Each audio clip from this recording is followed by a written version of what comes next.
que le vent ne serait pas en train de tourner aussi pour l'économie française? On se pose la question ce matin sur Europe 1, alors que les chiffres de l'INSEE sont attendus demain. Alors dans la presse britannique et allemande, on s'en souvient, ces derniers mois, on a pu lire des articles extrêmement flatteurs, saluant la réussite française. Bonjour Baptiste Morin. Bonjour Fanny, bonjour à tous. Chef du service économie d'Europe 1. En quelques semaines, Baptiste, la donne a complètement changé. Les nuages se sont accumulés dans le ciel de l'économie française. Oui, dernier nuage en date la semaine dernière, la hausse du nombre de chômeurs au troisième trimestre, c'était plus arrivé depuis 3 ans. C'est la fin de ce que certains ont pu appeler le miracle français, miracle qui a en fait reposé en large partie sur le quoi qu'il en coûte.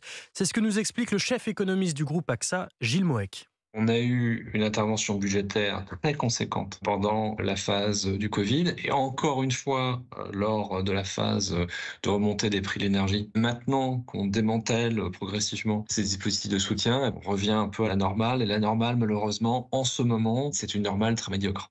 Plus médiocre qu'au deuxième trimestre qui nous avait réservé une surprise. Souvenez-vous, la croissance avait atteint 0,5% sur 3 mois. Personne ne s'y attendait. Les mauvaises langues diraient que Bercy non plus d'ailleurs. La croissance avait été 5 fois plus importante que les prévisions. Pour le troisième trimestre, c'est une normalisation qui est attendue. La Banque de France table sur une croissance tout juste positive. Pas de croissance négative donc, mais un ralentissement certain. Merci Baptiste Morin, chef du service économie d'Europe 1.